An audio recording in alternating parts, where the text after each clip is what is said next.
Sot në prag të 18 vjetorit të pavarësisë së Kosovës do ndalemi tek marrëdhëniet Kosovë-Maqedoni e Veriut.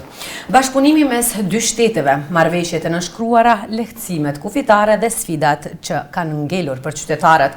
Për këto dhe për zhvillimet aktuale diplomatike e politike, sot do të bisedojmë edhe me ekselencën e tij zotri Florian Çehaja, ambasadori i Republikës së Kosovës në Maqedoninë e Veriut. Faleminderit që pranuat fillimisht ftesën që t'jemi pjesë e emisionit tonë. Faleminderit shumë për ftesën që më kënaqësi të jem pjesë e programit tuaj Ritmi i ditës. Faleminderit. 18 vite nga pavarësia e Kosovës, si do ta vlerësoni ju realisht nivelin e marrëdhënieve në Maqedoninë e Veriut? A kemi arritur maksimumin e mundshëm të bashkëpunimit apo ka ende gjëra të cilat duhet punuar? Sigurisht që është punë mjaft, do të thotë këto 18 vite. Jo vetëm për shkak të angazhimit ndërshtetëror, ndërinstitucional, por për shkak të lidhjeve organike që kemi, do të lidhjeve familjare, lidhjeve biznesore dhe lidhjeve të shumta. Në aspektin institucional janë arritur diku mbi 45 marrëveshje, të cilat një pjesë dëmuese të tyre zbatohen në masë të madhe, disa kanë impakt drejt për drejt për qytetarët, të cilët mund të flasim ndërkohë më konkretisht për cilat marrëveshje fjala. Sa është bërë mjaftueshëm, unë mund të them që është bërë mjaft shumë, po sigurisht që ka akoma për të bërë, sepse 18 vite kështu duken që janë thjesht shumë, po në anën tjetër nuk është as shumë për shtetet, janë shumë për njerëzit, po jo për shtetet. Prandaj lypset akoma më shumë punë, angazhim, edhe kapacitete të ndryshme institucionale këtu dhe atje, në funksion të arritjes së qëllimeve të përbashkëta. Ambasada e Kosovës në Shkup funksionon që nga viti 2009. A mendoni se pritjet fillestare deri më tani janë përmbushur?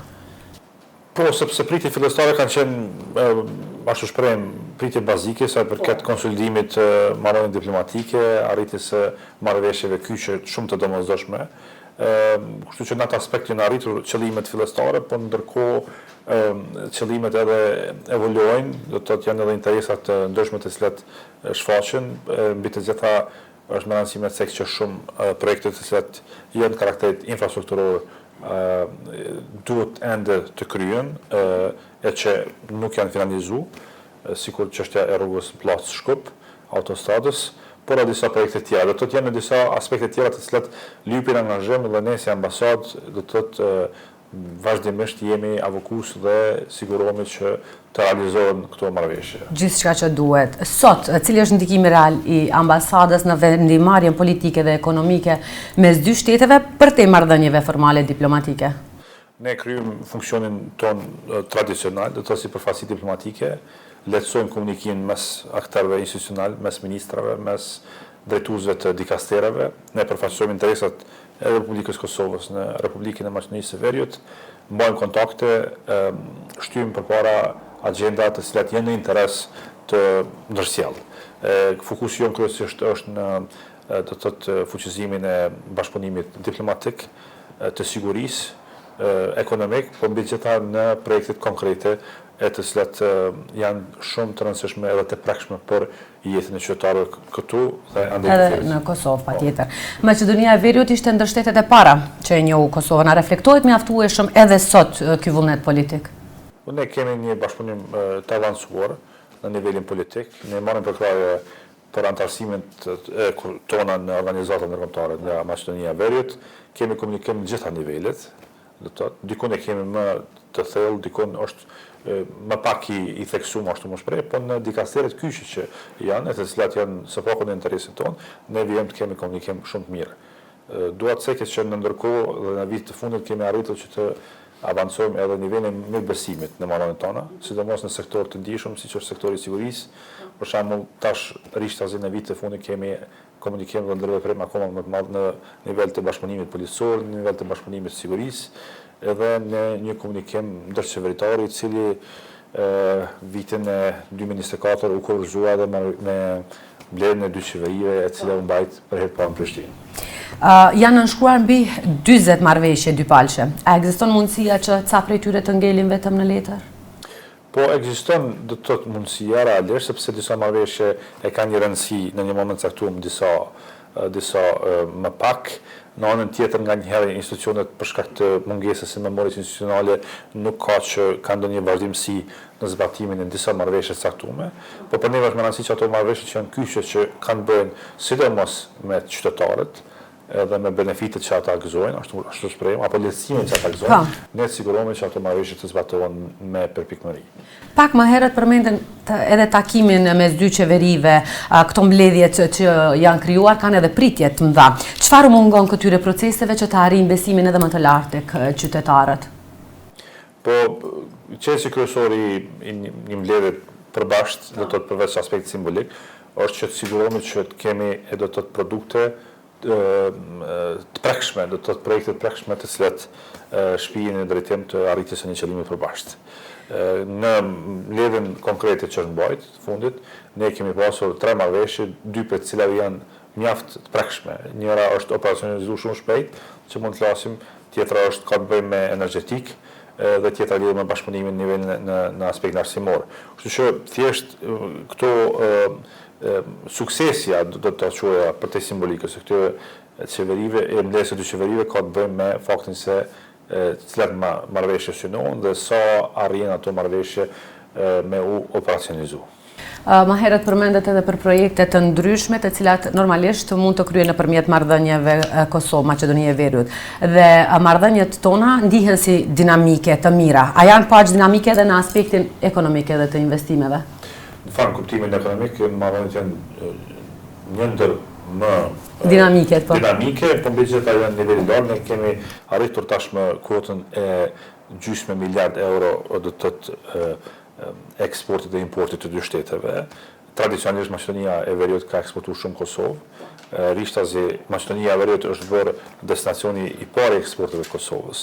Do të thotë ajo boshllokit i tregtisë është zvogluar dhe tashmë edhe Kosova mos të madhe eksporton këtu.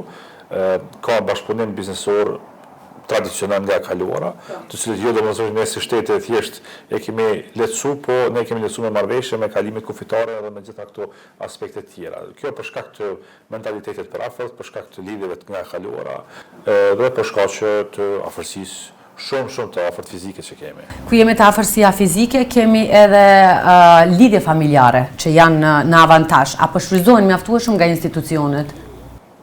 Po lidhjet familjare janë edhe ato po vazhdojnë të jenë atë kuptimin që nuk mund të thotë që kanë qenë, po vazhdojmë të kemi lidhje dhe kjo është mirë sepse e mban të lidhurat ndërlidhjen organike që unë e quaj, që është shumë më e thellë se sa që dihet. Është edhe më e thellë se sa gjeneratët e reja mund ta kuptojnë. Kështu që në këtë drejtim ato vijojnë të shërbejnë këtij ndërveprimit ton shoqëror, kështu më radh.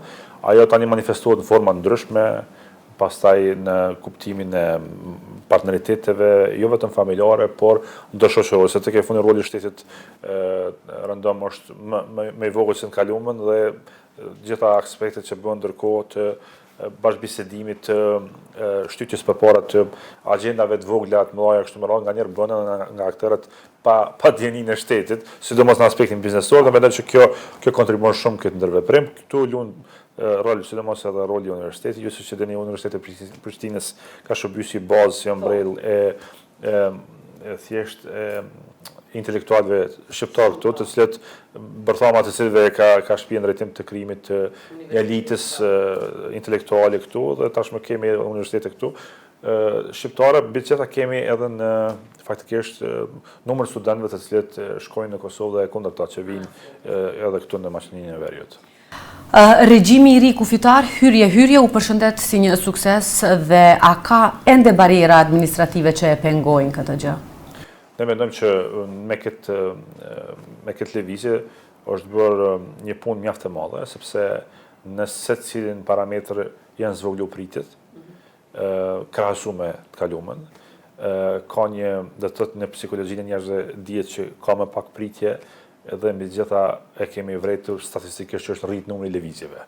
Sepse në momentin që dihet që ka më pak pritje apo ka vetëm një kontroll, kontroll hyrje që ne qumë, jo one-stop shop si që përdoret këtu rëndrom, atëre lëvizja është më e madhe, sepse njerëzit e dinë që pritja mund të jetë më e vogël. Sigurisht që ka pritje kur ka fluks të madh gjatë fundjavës kështu më radh, po fluksi është shumë i madh. Do të thotë shumë më i madh se sa që mund ta paramendojmë, po edhe statistikisht diku mbi 35% ka më shumë fluks të qytetarëve në dy anë se sa një vit më herët në vitin 2024. Do të thotë ka një rritje të rreth 35%. Diku rreth 35% sipas statistikave të policisë tonë. Kjo tregon që do të thotë megjithatë ka pas efekt pozitiv. Kjo pika përbashkët kufitare. Aty ka probleme sa i përket hapësirës së kështu me radhë, të cilat me kalimin e kohës besojmë që do të kalojnë, po megjithatë edhe është arritur aspekti i një mirëbesimit ndërinstitucional mes dikasterave relevante të policive tona, dyqanave kështu me radhë, e që është me të vërtetë një hap i mirë. Ne këtë model e kemi pas fillimisht me Shqipërinë, i cili ka treguar të jetë shumë frytëzënës, tashmë po e kemi edhe me Maqedoninë e Veriut, ndërkohë Maqedonia e Veriut po vjen edhe me shtete tjera dhe mendojmë që duke qenë do të thotë pjesë e Ballkanit perëndimor, kjo është një ndër incentivat më të mëdha që mund t'i ofrojmë qytetarëve. Qytetarëve, po. Përveç infrastrukturës rrugore, cilat projekte konkrete mungojnë për një bashkëpunim më funksional mes dy vendeve? Po janë disa projekte, për shembull ne presim me padurim që finalizohet procesi i fillimit të ndërtimit të autostradës Blac-Shkup. Me të vërtetë nuk është shumë e mirëkuptueshme nga ana jonë që të shohim që 10-11 kilometra ende nuk kanë filluar të ndërtohen. Pastaj aspekti i ndërtimit të Hekurullës është shumë i rëndësishëm. Ne, sidomos mandatin e ri qeveritar, qeveria e re në Kosovë do t'i kushtoj rëndësi Hekurullave dhe një ndër linjat kyçe që ne kemi pikërisht me Shkupin, nga ana e Alezit në Shkup. Aspekti tjetër është energjetika. Ne synojmë bashkë me Maqedoninë e Veriut që të bëjmë edhe një interkoneksion të ri energjetik, i cili është shumë më rëndësi, krahas atij që ekziston nga kalora, po për shkak të nevojës së kapaciteve për të shkëmbyer do të thotë energjinë dhe dini jo që energjia çdo herë më shumë është duke bërë më sensitive dhe aspekti i sigurisë saj është krucial për të dy shtetet. Për të dy shtetet, po. Edhe në kohët energjetikës tu kemi edhe aspekte tjera të bashkëpunimit të cilat mund të përfitojnë të dy shtetet. Pastaj mos harrojmë do të thotë domosdoshmë e finalizimit të projektit të tunelit Prizren-Teto. Ne mendojmë që ai projekt është shumë i rëndësishëm, sepse edhe nga ai drejtim lidhet korridori 8 me rrugën e Kombit, por edhe në kontekst të potencialeve të turizmit që kanë këto dy anë, do të thotë malit të Sharrit. Po ashtu ne mendojmë që ka hapësirë për bashkëpunim konkret sa për këtë qendrave të skijimit që janë në të dy tekstualisht janë në dy anë të kufirit, do të thotë që mund të ketë investime të atilla të cilat të dy shtetet mund të përfitojnë. Mund të përfitojnë, po. Ambasada, por edhe konsulata në Struk kanë një rol shumë kyç për qytetarët. A ka nevojë për më shumë kapacitete njerëzore dhe shërbime më të shpejta? Ne kryejmë funksionin ton në masë maksimale, do të thotë se kemi nevojë për kapacitete që mund ka nevojë, por mundohemi që maksimalisht i përgjigjemi kërkesave të qytetarëve tonë që janë të ndryshme, të cilët veprojnë apo lëvizin në territorin e Maqedonisë së Veriut. Në atë aspekt ne e kryejmë detyrën tonë me përpikëmëri. Patjetër. Kosova viteve të fundit ka pasur akuza se po përzihet në jetën politike në Maqedoninë e Veriut. Si i përgjigjeni pretendimeve dhe është kjo narrativ qëllimkeqe? Po në një shoqëri demokratike zakonisht ka do të thotë pozicione të ndryshme politike të njerëzve, të individëve kështu me radhë. Ne tradicionalisht, sidomos në kampin shqiptar këtu, jemi marrë si referencë për vetdije, ngritjet e vetdijes kombëtare, intelektuale e kështu me radhë. Jo domosdoshmërisht gjithmonë një pjesë ka qenë e kënaqur me pozicionin ton që është pa si Kosovë, nuk ka pasur përzierje të shtetit Kosovës në proceset të ndryshme politike këtu, më shumë ka qenë një farë sensi që unë e quaj një farë lloj tentimi i gjetjes së fajtorit kujdestar do të thotë në një konstelacion shumë fragmentues politik këtu, që është shumë fragmentues se sa që është në Kosovë, që them drejtën. Kështu që këtu më shumë ka qenë çaj elementi i fajsisë kujdestare se sa do të thotë involvimi i pretenduar i Kosovës. Ne kemi një lidhje fizike këtu, rrjetet sociale, gjitha këtu e bëjnë veten që të ketë një afërsi, por gjithsesi që është shumë larg nga ajo që është realja. Me që jemi në përvjetorin e pavarësisë, ndalemi edhe tek marrëdhëniet mes Kosovës dhe Serbisë. Procesi i normalizimit me Serbinë vazhdon të jetë sfidues. Cili është sot problemi kryesor, mungesa e dialogut apo mungesa e zbatimit? Ne do të thotë si pol në këto bisedime ndërshtetërore jemi të gatshëm të zbatojmë marrëveshjet që janë arritur në Bruxelles dhe aneksi i Ohrit. Kjo ne kupton që Serbia de facto një shtet në Kosovës dhe ajo nuk do të pengoj procesin e hyrjes Kosovës në organizatën ndërkombëtare. Ne vazhdimisht kemi insistuar që duhet të ketë një sekuencim të qartë të zbatimit të këtyre marrëveshjeve, e cila nuk duhet të fokusohet vetëm në një pikë, por duhet të ketë për bazë aspekte të ndryshme që paralelisht duhet të zbatohen në bazë të respektit dhe konsideratës së ndërsjellë. Kështu që në këtë drejtim ne jemi fokusuar në kryen e detyrave tona si shtet dhe në funksion të kësaj janë bërë lëvizje shumë pozitive në veriun e vendit ku është vendosur rendja dhe ligji, i cili fatkeqësisht ka mungu, por që tashmë ka një realitet shumë të ri atje, e që edhe qytetarët serb kanë filluar në masë të madhe të integrohen në sistemin juridik e kushtetues të Kosovës. Do të thonë është realiste pritja që do e rregullon jo vetëm marrëdhëniet, po edhe jetën e përditshme të njerëzve. Absolutisht, sepse ajo pjesë e territorit të Kosovës ka qenë nën kontrollin e grupeve kriminale, të cilat më vonë e manifestuan atë fuqi do të thotë nëpërmjet organizimit të grupeve paraushtarake që fatkeqësisht shpijon në sulmin terrorist i njohur si Banjska dhe sulmin e mëpasshëm ndaj infrastrukturës kritike të Kosovës. Kështu që në funksion të kësaj ne kemi bërë përgatitjet e domosdoshme edhe do të thotë angazhimin policor dhe të institucional për vendosjen e rendit atje.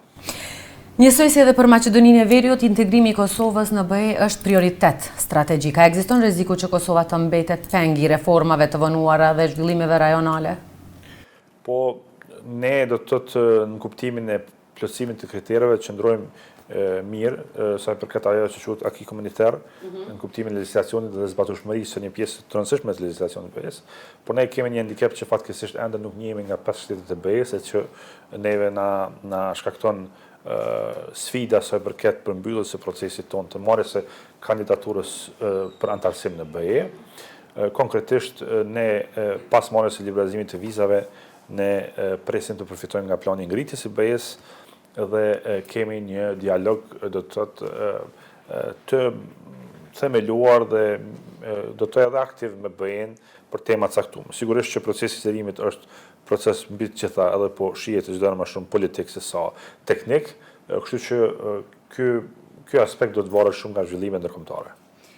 Dhe për fund ta mbyllim me një gjë të bukur. Në përvojën tuaj të deri tanishme si ambasador në Maqedoninë e Veriut, cili ka qenë momenti më i veçantë apo ai më njerëzor që ju ka bërë të ndjeni të mirëseardhur apo thën shqip a ndjeni mes nesh sikur në shtëpinë tuaj?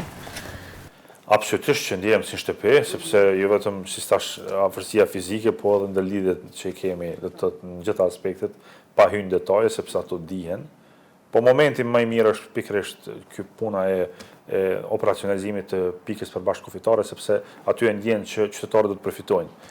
Edhe nuk ka qenë punë e lehtë, sepse ka bariera shumë burokratike, edhe institucionale të tjera të cilat jo domosdoshmërisht kanë lehtësuar një proces tillë, por është bërë punë e madhe për 3 vite, që në fund me pa që qytetarët të dyja vendeve edhe pa dallim thjesht kanë më pak pritje dhe më pak bariera në kalimet kufitare. Mendojmë që sepse këtë them sepse si diplomat është shumë vështirë me i mat edhe me i prek rezultatet.